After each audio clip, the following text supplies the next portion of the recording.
السلام عليكم. بعدما تطرقنا في الحصة السابقة عن خاصية الوورد، الآن سوف نطبق على هذه الجملة بكتابة مايكروسوفت وورد أوفيس. مايكروسوفت أوفيس وورد سنطبق عليها بعض خاصيات الوورد. نقوم بتضليل الجملة هكذا.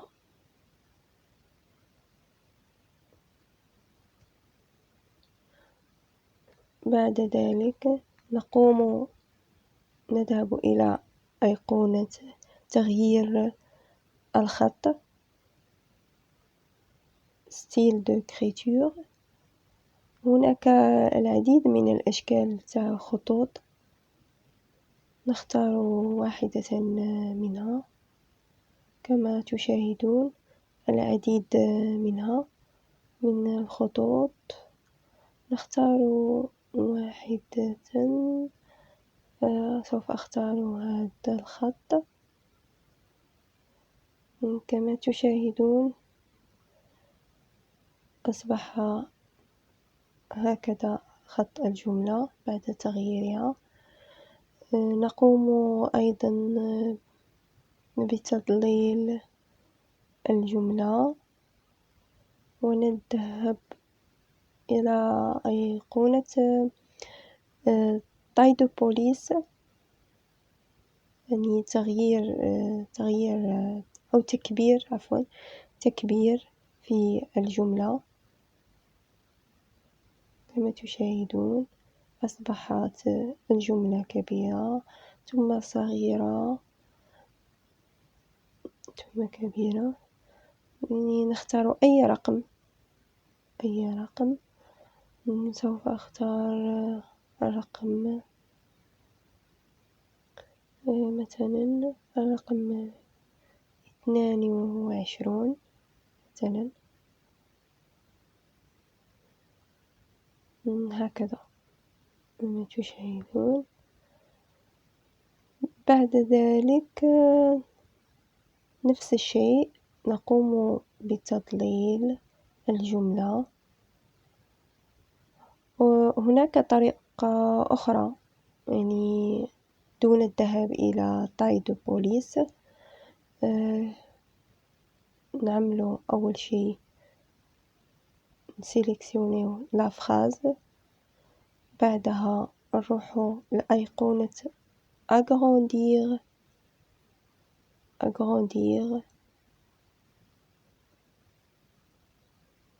يعني تكبير الجملة، وغيدوير. كما تشاهدون عملنا agrandir في تكبير الجملة، حجم الجملة، تكبير حجم الجملة. بعد ذلك نروح غيدوير دو بوليس، فيتم تصغير الجملة كما تشاهدون.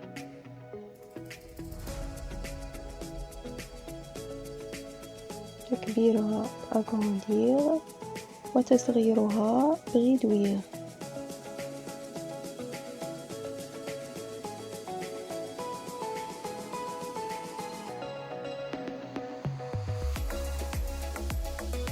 بعد ذلك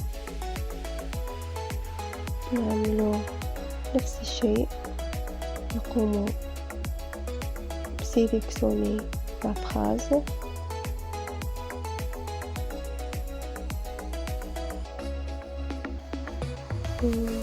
نذهب إلى أيقونة effacer،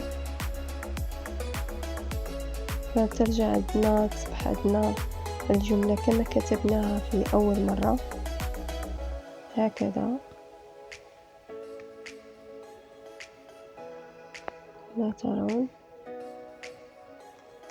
أصبحت الجملة كما كتبناها في البداية.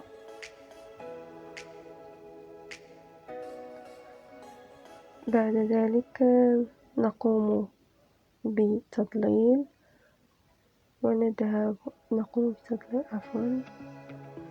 نرجع نقوم بتضليل الجملة،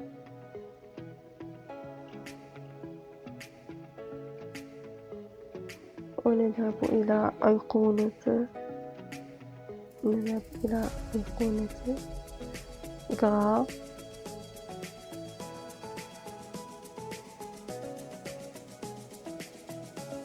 وبعد ذلك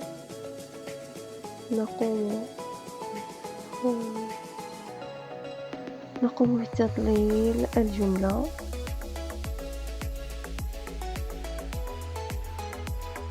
ونذهب إلى أغراندير لتكبير الجملة،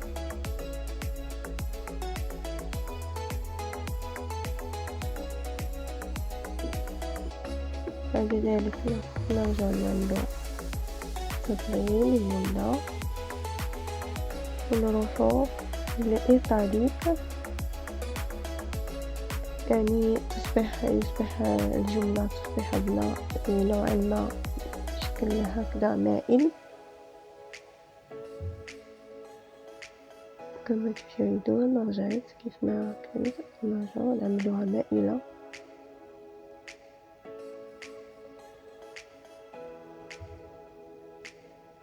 بعد ذلك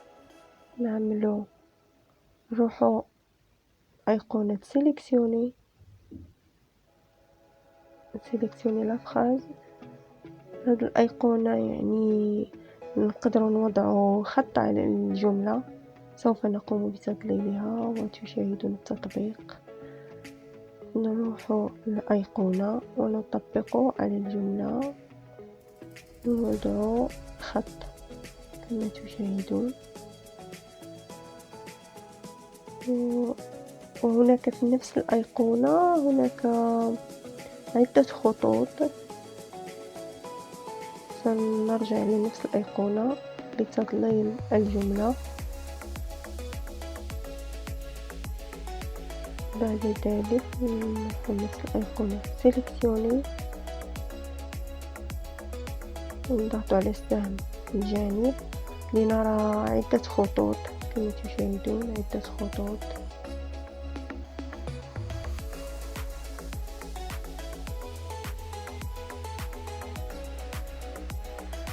إذا أردنا تلوين الخط هكذا نختار اللون الأحمر، وإذا أردنا إزالة هذا الخط سوف نقوم أيضا بتضليل الجملة، ونرجع لنفس الأيقونة ونضغط عليها، فلقد أزيل الخط الذي يوجد تحت الجملة. وأيضا هناك نقوم بتضليل، هناك أيقونة يعني نوضع سطر وسط الجملة كما تشاهدون. وإذا أردنا إزالته نقوم بنفس الشيء. أول شيء نقوم به هو نوضع تضليل للجملة، نروح لنفس الأيقونة لإزالة هذا الخط.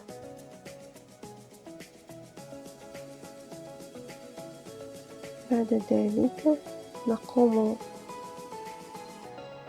بتضليل الجملة. هناك في مثال حبيت نشارككم فيه، يعني نعمل إكس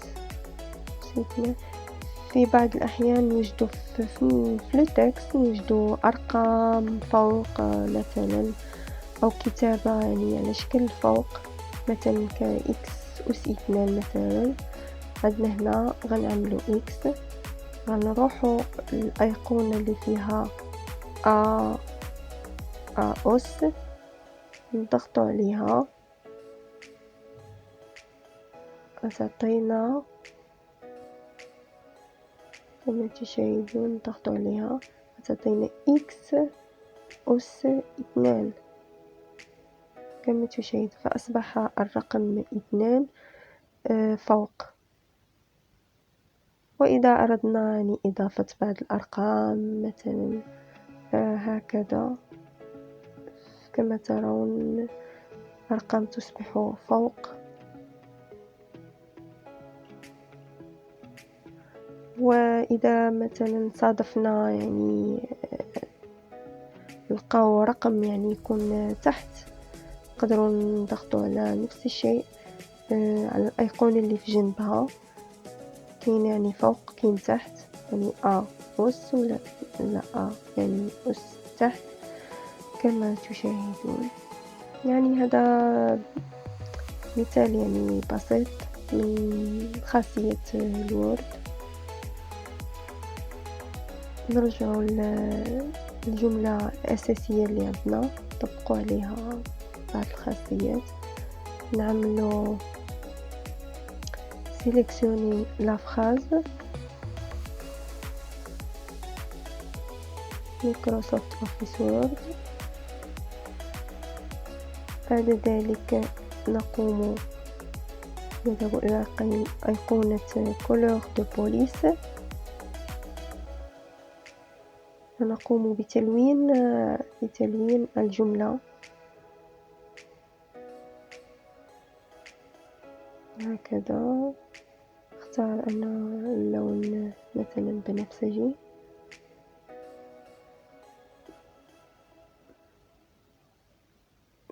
مثلا إذا أردنا تغيير، نرجع نعمل تغيير في لون الجملة، كمثلا نعمل لون أحمر كذا. في أيضا جانب الأيقونة تاع couleur de police في أيقونة أخرى، يعني لو أردنا يعني خلفية للجملة هكذا، الجملة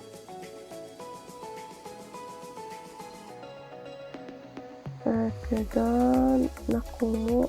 هناك عدة خلفيات كما تشاهدون. مثلا اختار لون أزرق، اللون أزرق هكذا.